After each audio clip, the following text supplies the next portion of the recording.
Coming up. All of that adrenaline kicks in. And you know no one can see you up there. I was sat right in the middle of the royal family. Tweaking, I call it tweaking. Sounds like a really rubbish bungee jump. Oh, could you do a bit more voiceovery than that? You have to recalibrate your head in a way. Bracketing somehow makes you concentrate. Skin-tight rubber catsuits. How do you say that? How do you say that? How do you say that? How do you say that?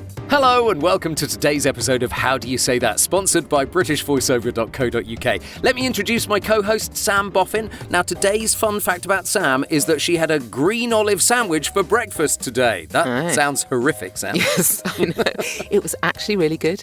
But I don't know what possessed me to have a green olive sandwich, but a green olive sandwich I had. Well. Anyway, and my co-host is Mark Rice, who was booked to do a live commercial where he had to hang upside down over a skip full of competition entries. But it all went horribly wrong. It did, yes. So I had the crane attached to my feet and I was being winched up over the skip full of entries. And there were 10,000 Sounds like a paper really entries. rubbish bungee jump. Well, not only that, but as I was being lifted up about 30 seconds before we went live for this live commercial on the radio, my back went. I pulled a muscle in my back, and literally they came to me, and I could not speak. And all you hear, you hear in the take is like, and they pulled away from it quite quickly. But it was just the most horrific moment. Well, that's lovely. Yes, well, and of course, we have a special guest. We do. Who this week is Trish Bertram. Hello, Trish. Hello, you two. It's very nice to be on. Thank you for asking. Oh, it's our absolute pleasure. Can I just ask you a quick question? Because I'm listening avidly here. So were you being winched above the competition entries because they were going to lower you and you were going to pick one? Yes, they were going to lower me into the skip to pick a winner that was going to win a car. So what happened? Nobody won. Yes. We went back to it an hour and a half later when the pain had subsided.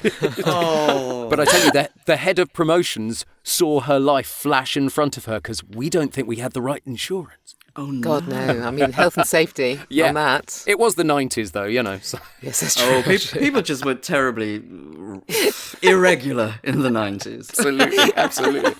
Let me give you a bit of background about Trish, shall I? Trish started out as a theatre stage manager after training in stage management at drama school. She blagged her way onto TV continuity announcing in the early 1980s at LWT, and her only voice experience by that point had been front of house and backstage tannoy calls. Indeed. But it led to voicing TV promos for LWT and ITV and the network, and then numerous channels. She got an agent and started doing corporates and documentaries, and Trish stayed in live TV announcing until, as she says, it gave her up in 2008 after 26 years. Good for us, because she started, and I like this technical term, she started Voice of Godding. Absolutely. So she did the Asian Games in Qatar, which led to London 2012, Yes. both the Olympics and the Paralympics. Amazing. That's cool. Yeah. And these days, quite frankly, she does anything and everything from her home studio, but will happily leave the house to do voguing or Voice of Godding for various live events. Indeed. Recently, by the way, you will have heard her voicing World War II in colour, Road to Victory on Netflix. Look it up if you haven't seen it. And Armada, the Untold Story on PBS. Get the plug in. Get the plug in. Do you... So, Trish, do you have, I know you do, because it's very fun, what is your fun fact that you're prepared to share? Oh, well, this can be found on YouTube by Eagle Eye. So David Vickery, I think you both might have met David. He is scheduled to be on the podcast in a few weeks' time, yes. Fantastic. Well, David Vickery and I, back in the 90s, were asked by a producer we both knew. He'd been a promo producer and he'd got his big break making commercials. And one of his commercials was for Pete Tong, Essential Collection, Summer 93, Nice. you know, hot hits, blah, blah, blah. And he wanted us to parody QVC shopping presenters. Can I say that? Sorry. Well, you can, because, of course, that's my other gig, shopping television. So, yeah, absolutely. Sorry. Anyway, so we went in, and the gag was that while we were doing this shopping presenting, what we were really doing on our time off was going raving in 90s clubs. So they'd cut from the shop, from us in the studio being frightfully shoppingy, to us in skin-tight rubber catsuits, gyrating around with a whole load of other clubbers who'd been hired, and we had platform shoes on. Can I say, wearing skin-tight rubber, you cannot breathe. I'm going to say I have no experience of full rubber suits. You make up your own minds. Well, my other half of the time said, why didn't you bring it home? He said. Nice. On to business. Let's have a look at our first script of the show and ask, how do you say that? How do you say that? Okay, ladies, this is something I've been working on this week. This is for a local council award ceremony, and it's not the bit where they go, the nominees are, but it's the video that comes just after that. So it's the video of the people that have been nominated. So it's still quite announcery, but it's not as strong as the nominees for is. So it's slightly lower than that. I warn you, and I warn the people that might try it at home as well, and this is how the script came. There is an extra word somewhere in the script that shouldn't be there, and I haven't taken it out because that's how the script arrived to me. If you can spot it and leave it out, brilliant, but I'm going to ask Sam to go first. Oh, lovely. I know I'm going to leave it in, but I've got a sneaking suspicion it is part of the sentence that made me laugh. So okay. Anyway, right, let's go for it. Emmery Flahti. Emmery is a looked-after learner who has relocated from Afghanistan. His employer, Slabfil Builders, have been extremely impressed by his tenacious work ethic and application. He has demonstrated hand skills above his level of study, and the college teaching team, who are already beginning to work with Emmery to prepare him for national competition standards next year. Emmery's willingness to learn, his technical skills and ability alongside his work ethic make him an extremely strong candidate for Apprentice of the Year. Yeah, really good. You get the audience. Yeah, the audience Absolutely. would absolutely be with you. They would understand where they're going with the ceremony at that point, wouldn't they? Absolutely. No, that was really good. Really good. You did really leave in. You left in the word that I don't took know what out. the word is, you see. I don't know what the word is. But you made sense of it, and that's the thing, because I could not make sense of this extra word. So I think you've done brilliantly. Now, Trish, this should be absolutely in your wheelhouse, surely. Yeah. Well, let's see. Let's see. This is like, okay, get into, right, everyone's talking and clattering and drinking and this and that, and then I shout my head off and I go, Emmery Flahti. Emmery is a looked-after learner who has relocated from Afghanistan. His employer, Slabfil Builders, have been extremely impressed by his tenacious work ethic and application. He has demonstrated hand skills above his level of study, and the college teaching team are already beginning to work with Emmery to prepare him for national competition standards next year. Emmery's willingness to learn his technical skills and ability alongside his work ethic make him an extremely strong candidate for Apprentice of the Year. Yeah, Woo, go Emmery! Absolutely, and everyone But I did applauds. stumble. I did Don't stumble. worry about that. But I think the added word is, am I allowed to say? Yes, please do. Yes, And I the saw college it. teaching team are already. Yes, So it's a so who. we take the who out. Yes, absolutely. And when you're doing these, do either of you do these live? I'm sure you do. I have done them live. I haven't, I haven't since COVID done it live. I've done quite a few recorded ones, but not Right. live ones since COVID. I've done a few, but when you do them, I'm literally writing so much scrawl on my script, underlining and Yep. sort of, just Yes. to not trip over. It's almost like hieroglyphics, I tell you what I do to not trip over. I bracket things. Yes. Bracketing somehow makes you concentrate. You know there's really something complicated coming up, so you've bracketed it. Yeah. No, I think the interesting thing, while you're live at an award ceremony or something like that, when Yeah. you're doing things like that, Trish, there's normally quite loud music playing in the background as Yes. well. So if you needed to take an extra pause because you Yeah. knew a particularly difficult sentence Yes, was coming up, that's the true. music would cover that, wouldn't it? Absolutely. And in fact, if you're very lucky, you're sitting next to the sound guy. And he's True, watching. yes, Yeah, yes. at the back of the room or up on the wherever. And he's watching you. And you can almost look at each other. You get that synchronicity going where he'll ride the sound up when he sees you've taken a breath and all of that. And that's the satisfaction of doing that kind of work, is it becomes part of a team thing. And I really love that. We asked Charles Nove a few weeks ago what his favourite Voice of God venue or gig had been. Do you have a favourite? Apart from the Olympics, obviously. Obviously.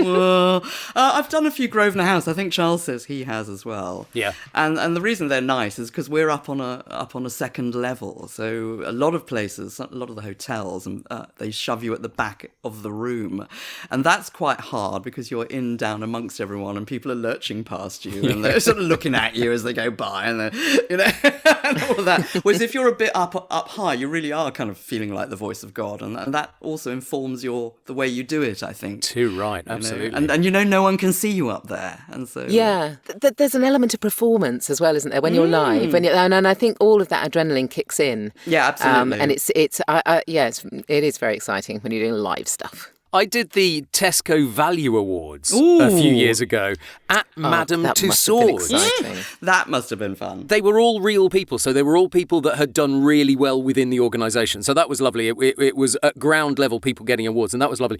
But it was a massive kind of big thing at Madame Tussauds, and I was sat right in the middle of the royal family. Wow! Wow! It was so we were at the other end of the room, but so that was quite funny. Not the real royal family, the waxwork royal family. I thought you were going to get a knighthood then. Sadly not. Sadly not. Oh, I love that. Shall I give you a quick rendition of how I actually did it? Oh, yes, I'd forgotten. Yes. All right, here we go. Emmery Flahti. Emmery is a looked-after learner who was relocated from Afghanistan. His employer, Slabfil Builders, have been extremely impressed by his tenacious work ethic and application. He has demonstrated hand skills above his level of study, and the college teaching team are already beginning to work with Emmery to prepare him for national competition standards next year. Emery's willingness to learn, his technical skills and ability alongside his work ethic make him an extremely strong candidate for Apprentice of the Year. Wow, you gave Emery's title though when you gave his name at the beginning. That was more butch energy, as we know you can deliver. Oh well, yeah. I mean, I bring my butch energy to these jobs. That was big Emery. Yeah, very good. When I did that job, the producer of it, who was from a lovely marketing agency, the producer went, "I didn't write this script." Oh. I didn't write this script. The client wrote this script. Change what you need to change. No, absolutely. And I think with Voice of God, people don't mind if you tweak them because it's got to essentially be you. Otherwise, you're not going to feel comfortable doing it. So I think that's what I always. I remember seeing on one of our forums. Somebody said, "I've been given this script. Can I change it?" And all of us who do it said, "Yes, do. You must." I always say, "You must." No, you must because it's got to be. You've got to feel comfortable in that environment. So, how do you say that? Apart from the fact that we change them, it is worth remembering that these are real scripts that we've been working on, even if we are changing them. Tweaking. I call it tweaking. Tweaking. Right then, so we've got another script ahead of us, and Trish has brought a script. Where does this script come from? Okay, it's the reason I've brought it is because this is me out of my comfort zone, really. And so I was interested to see what you two thought about it. It's a games trailer for a game that launched. Now, Games World is kind of a world that I don't do too much of. So it was me having, being asked a little nibble of the Games World here. It's a games trailer promo for a big launch of a big game. And I had to do it. We did it as a hooked up session, live session from me, a cubbyhole upstairs. And I was trying to do a bit of acting and a bit of moodiness. And as I don't have an acting background, that's the area of work where I really feel, gosh, am I any good at this? Is it going to be okay? So I was interested to see what you two thought. So it's a promo for a game. Yeah. Now, I've done a few promos for games, but I haven't done very many games. I've done a few small kind of independent characters for independent games, but nothing big. But I have done a few promos, yeah. I've done a few games. I'm usually a killer nun. Ooh. Or, I'm usually nasty. Ooh. Are you allowed to talk about the game that you're doing at the moment? No. No, I'm not. Not at It all. has NDA. No, it's NDA. It's coming up soon, but so that's been fun. I look Oh, wow. forward to the day when you can tell us about that because it sounds amazing. Your background is acting, isn't it? You are an actress. It is and- yeah, absolutely, and so but I actually, going back to something you said earlier, I never thought that I would be the right kind of voice for games because I don't play games and I don't know, I didn't ever sort of think of myself in that area, but in fact it turns out people do need voices like mine in games, that kind of low sort of confident, Absolutely, gravelly voice. So so actually there's Trish, you need to get in there, mate. Well, Too right. I've tried out for a couple, but no one. Yeah. It's imposter syndrome. We all have it. It for is, we all some have it. areas of it. Yeah. Absolutely. That's very true. Trish, shall we get Sam to do it first? Yeah, because Sam has a Okay. beautiful voice. She does. Well, we shall see. We shall see. Okay, right. We thought we knew the world we were born into. We thought we understood the rules. What we know now is that everything can change. Traditions, nations, truths, nothing is safe in the turmoil between progress and destruction. Here in the streets, we dream of tomorrow. As in hell, they dream of heaven. So we look to you in power to harness this force and write the rules for this new world. What will you envision? What will you dream of? As tomorrow is racing towards us, what world will you build? Nice. Beautiful. They should have Yeah, booked very you. You did it beautifully. That was perfect. I imagined a very, very dark theme music track Yep. underneath that. It certainly did. Did you get the sent music it- track to work against, Not to Trish? work against, but they sent right. it to me sort of in advance and said, "This is what we're going to be using." Okay. Right, because for something like this, that must make a massive difference to what you deliver. Yeah, because when I used to work in telly promos years ago, we always worked to music, and I've always said Yes. that music, I mean, we know, don't we? Music drives, Yep. completely informs your pace, your delivery, your style, how it comes out, and it's like you become a member of the orchestra and you're melding into the Yeah. whole sound of it. So it is hard, I think. What a beautiful way of putting it. It is. It's incredible. I was thinking actually the other day that the way that music scores are written, when they have kind of enmeshed into the music, they inform the musicians how they need to play that particular selection of notes. So depending on how it's written on the page, depending on what information is within those notes, it informs them. And I wish we had something similar in voiceover scripts. Yeah. It would be incredible. It would. However. I think I'm going to approach it slightly different way to you, Sam, because Good, when good. you started, I thought, oh, that's kind of how I thought I might do it in my head. So I'm going to try a different way. I think I'm going to try it more as a character that maybe could be from the game. Yes, nice idea. Nice idea. Let's give it a try. We thought we knew the world we were born into. We thought we understood the rules. What we know now is that everything can change. Traditions, nations, truths. Nothing is safe in the turmoil between progress and destruction. Here in the streets we dream of tomorrow, as in hell they dream of heaven. So we look to you in power to harness this force and write the rules for this new world. What will you envision? What will you dream of? As tomorrow is racing towards us, what world will you build?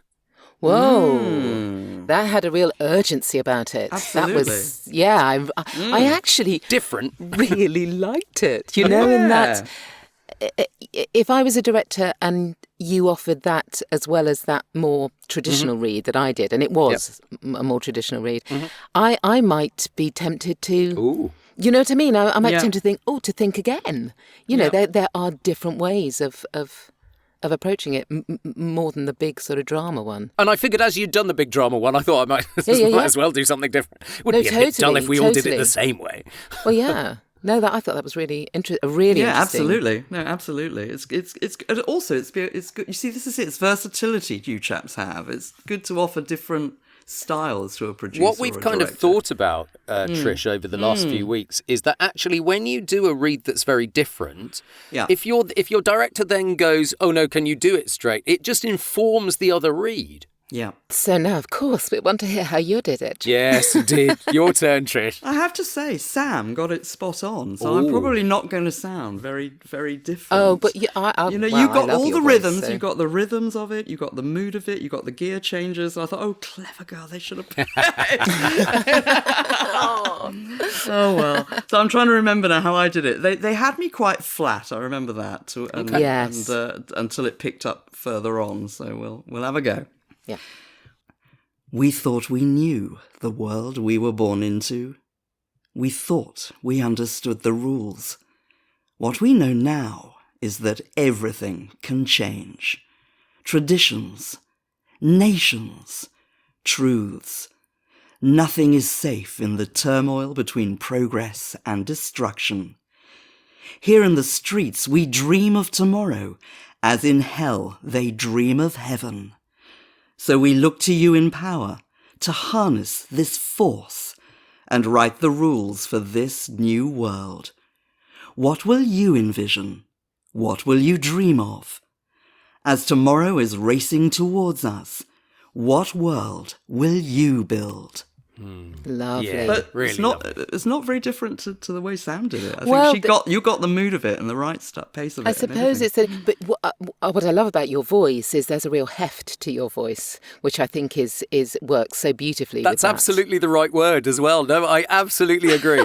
But it's in a most fantastic way, because this sort of thing needs to cut through and it needs to land. And so I think you're a great choice for it. How do you say that? Hey, guess what we've reached in the point of the show now? Yay! It's the wildcard section. Oh, we love a bit. we love this. We love a bit of wildcard. I haven't thought of my wildcard this time. You better get thinking then. Trish, yes. We will get you to make a suggestion for Sam first, if that's okay. So we need which script you would like her to do and which style you would like her to do it in. I would like you to do, and I've just lost it. Hang on a second. Let me find it. Where's my script? Oh, here we go. I'd like you to do the games trailer in a really kind of flat, uninterested... Can you... Oh, Sam, can you not sound like a voiceover? Yeah. Oh, and we all get that direction from time to time, don't Not we? like a voiceover. Exactly. Don't we all get that? I know. So, do we want just flat and board? Is that what you want? Flat and Yes. board, and like someone, like just somebody you bumped into down at Tesco's. I don't know. I like to call it the throwaway style. Yes. Oh, the throwaway stars. Okay, yeah. Okay, I'll try that. We thought we knew the world we were born into. We thought we understood the rules. We know now that everything can change. Traditions, nations, truths, nothing's safe. In the turmoil between progress and destruction. Here in the streets, we dream of tomorrow, as in hell they dream of heaven. So we look to you in power to harness this force and write the rules for this new world. What are you going to envision? What are you going to dream of? Well, anyway, as tomorrow is racing towards us, what world will you build? That's brilliant. I love that. You so know on Talkback, they come back and go, oh, could you do a bit more voiceovery than that? Bit slower, love. Bit slower. Let me ask you, I always think, what do they actually mean? Okay, particularly in my case, I've got this foghorn of a voice, and I talk like this anyway, as you now know. And you don't want me to sound like a voiceover, and I'm not projecting it unnecessarily. It's just how I talk, and I'm trying to say, oh God, what do they mean? Well, I suppose it is that. I would have definitely done it if I'd been doing it as a proper take. I'd have done it a lot slower than that. That would have been a good way of getting me out of the pattern, and then I'd probably gone back to the start and done it again, in just a throw it. And I suppose it is that. It's just kind of, just as if you're in a pub talking to a mate. It's just I think you did it brilliantly. What I'm saying is just generally when people say, can you throw it away? That's what I mean. It makes you kind of feel, oh, all right then. Yeah, if I must. Yeah. But it is a big thing, isn't it? It is that thing of not sounding like a voiceover when they, whatever that may mean. But isn't it that we are all geared up to believe that we are offering some sort of performance, some degree of performance. And so when somebody says to you, can you not do that, which is in fact what they're asking you, it's sort of, it's you have to recalibrate your head in a way. And there are tricks you can use to get yourself into it, as it were, so that they're just kind of throwaway lines that, you know. So if you started off with, so what I wanted to say, I don't know, what I was coming down to say, see, the thing is, we thought we knew the world we were born into. Yeah. Clever. We understood the rules. And well, what we know now is everything can change. Traditions and nations' truths. Nothing's safe in the. So I suppose you can go into it like that. Yeah. Yes. But, that's clever. I shall remember that. Trish, it's your turn to do a wild card. And I'm going to give you an out there kind of performance that I think will fit your voice. I'm going to say pantomime dame, ugly sister style. Oh my God. Gosh. So very over the top. You see, I'm not an actor, and I immediately freak out and have a panic attack. You know? No, but you are very used to live audiences. So I'm going to say, let's do the Voice of God script. Let's do the Emmery Flahti script, but in that kind of panto style. You've really got me now. Ooh. Emmery is a looked-after learner who has relocated from Afghanistan. His employer, Slabfil Builders, have been extremely impressed by his tenacious work ethic and application. He has demonstrated hand skills above his level of study, and the college teaching team are already beginning to work with Emmery to prepare him for national competition standards next year. Oh, yes, he is. Oh, no, he isn't. Emmery's willingness to learn, his technical skills and ability, alongside his work ethic, make him an extremely strong candidate for Apprentice of the Year. Behind you. Love it. It's behind you. That was really good, Trish. I've only ever been to one pantomime. Really? That was so good. That was really good. And did you picture it in your mind? I was trying to imagine that I had all this corset padding on and massive makeup and a stupid big wig and sort of, you know. But yeah, I mean, I thought it was great. Me too. You were on a stage. That surprised even me. Where did that come from? I'll put it on my Cheryl, loves. I'll put it on my Cheryl. Sometimes the wild card just unlocks something, doesn't it? And that's the brilliant thing about doing it. And thank you for picking up the cue there. Thank you. I knew you would because you're clever, both of you. Now I have to do one, but I think, is Sam suggesting it for me? Are you suggesting it for me, yes, Sam, this week? Yeah, funny enough, it's not a million miles away. I think that what I'd like you to do is weave a spell. So like you're weaving a spell. Now you can take that spell, you can be big magician, or you can be just a little magician, a little witchy spell. You can do whatever you like. But I think we're going to do it for. Oh, I mean, it would work with either script. But let's do Emmery. Okay. As a kind of weaving a spell. All right. Yeah. Yes. Spring. Right. Eye of Newt, that kind of thing. Yes. Exactly. All right. Emmery Flahti. Emmery is a looked-after learner who was relocated from Afghanistan. His employer, Slabfil Builders, have been extremely impressed by his tenacious work ethic and application. He has demonstrated hand skills above his level of study, and the college teaching team are already beginning to work with Emmery to prepare him for national competition standards next year. Ooh. Emmery's willingness to learn, his technical skills and ability, alongside his work ethic, make him an extremely strong candidate for Apprentice of the Year. Harry Potter, sign that man up. Very good. I had a cauldron in front of me in my mind and a wand in my hand. Yes. Were you dropping things into it? I was. It's like ethic and work ethic and application. Yeah, very good. That's the very interesting good. thing, how much visualization helps. It's an interesting thing. Yeah. Isn't It really does. Yeah. Yes, I mean, just for any kind of script, but particularly perhaps for those sort of things that are out of your comfort zone. Oh, what fun. And of course, you listeners out there, we also want to hear your take on it if you can do that. So we've put the scripts in the show notes.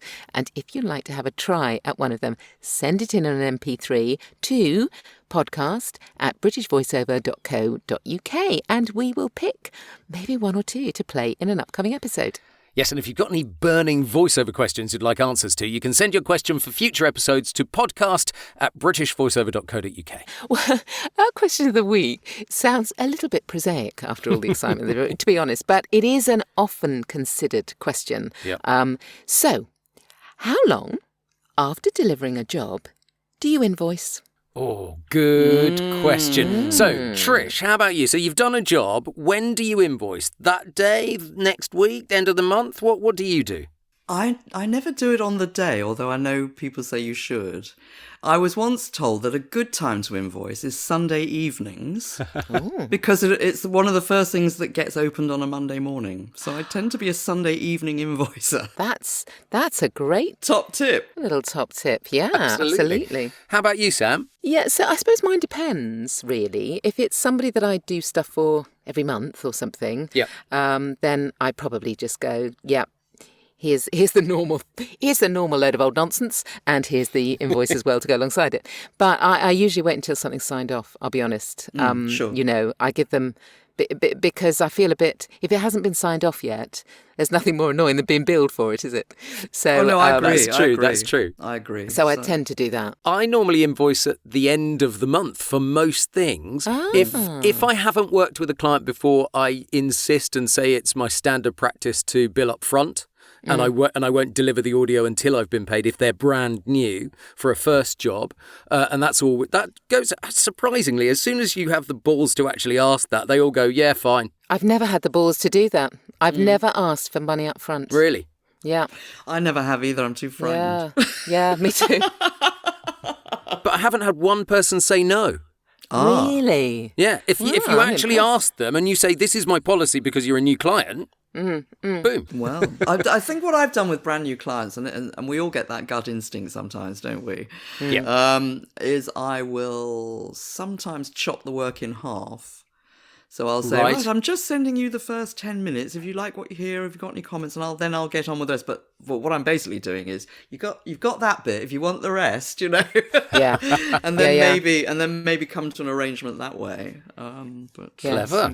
Get paid or get a down payment on, you know. All Very handy good, hints, of course. Absolutely. I've only once been caught out, I must admit. Once I wasn't paid. Yeah, and that's I've had a the couple. only time. And I should have changed my policy after that, but I still haven't changed it. It's annoying having to chase for payment, that's for sure. And then of course we all think, oh gosh, times are hard and all of that, and you feel guilty doing know. it. But we're all in the same boat. Absolutely. And we're all Exactly. running ourselves as businesses. So Yeah, totally. Trish, I have to say it's been an absolute delight, and I loved has. your pantomime dame. It was absolutely amazing. Thank you so much for coming on the podcast. thank you for so asking me, lovely. both of you. Thank Pleasure. you. Reminder that Trish's details can be found in the show notes, and I will try and dig out one of those YouTube things and put that in the show notes as well for you. You have to. I need to see it regardless. And we will, of course, also be putting today's scripts in the show notes so that you can have a read yourself. So do have a go and send it in to podcast@britishvoiceover.co.uk. We'd love to hear what you do with them. And of course, it's the same email address for your voiceover questions as well. Yes. So please like and subscribe to the podcast and tell everyone about it. Yes, absolutely. Okay, that's it for this week. But of course, we'll be back next week with more scripts and another voiceover guest. Are you ready for this bit, Trish? Are you going to join in with us? Go on. When we'll be asking, how How do you say that? How do you say that?